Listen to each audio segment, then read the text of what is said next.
ครับผมสวัสดีครับวันนี้ก็พอกันอีกแล้วนะครับเนาะกับช่องมานาลีชาแนลวันนี้ก็ออกมาไม้น้ำแห้งครับไม้มาจะออกมาลองหาตีปลาคอหน่อยบ้างครับว่ามันจะมีตัวบ่มันจะยังสีเหลือป่าบ่เพราะน้ำก็จะสูบขึ้นไปเห็นน้ำเบิดครับเหลือน้ำอยู่น้อยหนึ่งกาดจะมีคนมาวานแหว่านั่นปลาคออาจจะ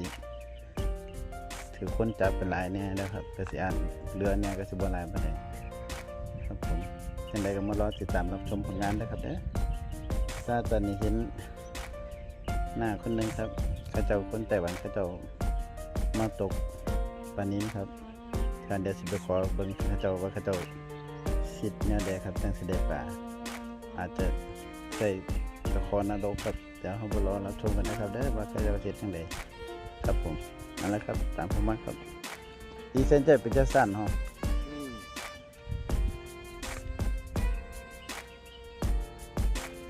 ซ้ำเป็นฝังจุกไม่ซ้ำเป็นอ๋อคาร์บอนเส้นเหรออ๋อคาร์บอนเส้นเป็นจะอินนะเป็นจะไม่เผา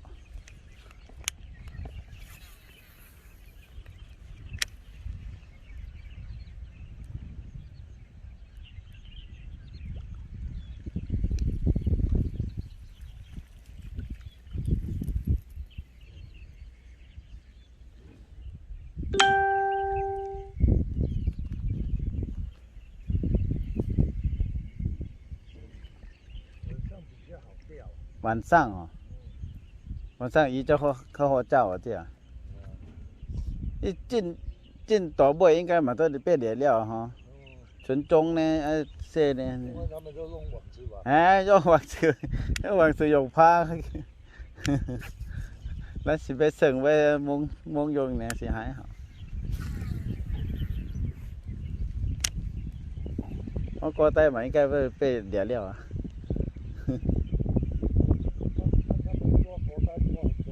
哎呀，用拍嘛，用拍较接的。他们弄下去稳的。哦哦，下去抓。哦，那เขาอย่างเงี้ยถ้าสวยมาเบอร์ใกล้ชิมมา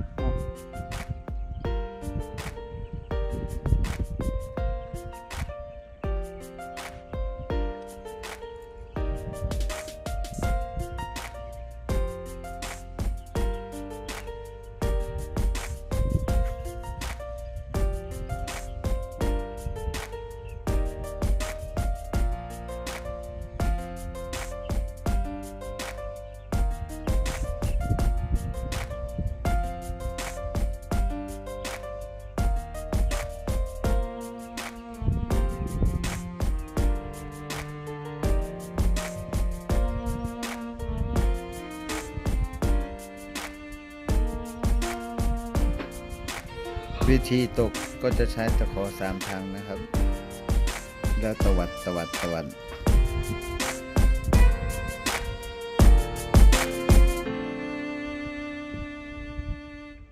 ได้有在跳这都不会死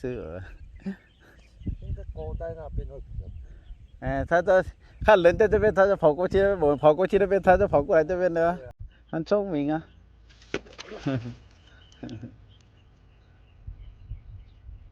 也很聪明แต่ว่าขั้นกลางจะเป็นเตะซ้ำเป็นขั้นเสียไหลหันโตอ่ะเอาตัวเสียไหลตัวเบื่อ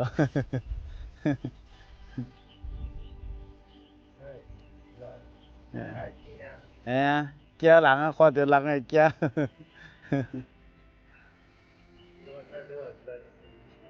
เสีย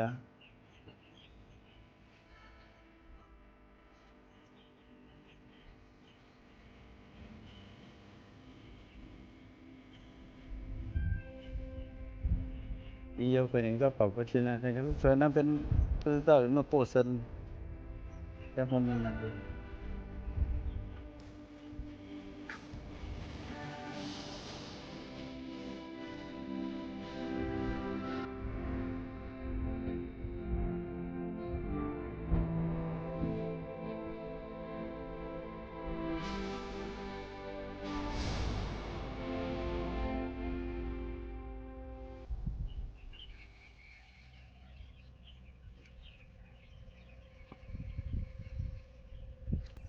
哦，中了。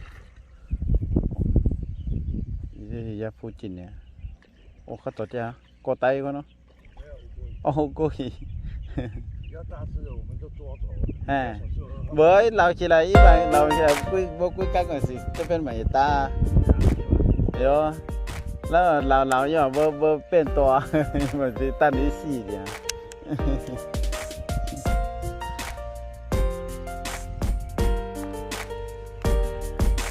发的比较快。用发的比较快。可是乌龟鱼，还好像被人家过带呢。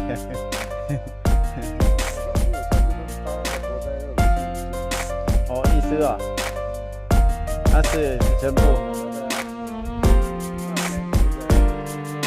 外国。哦，越南很喜欢。这一干好。有那可以冻很久啊。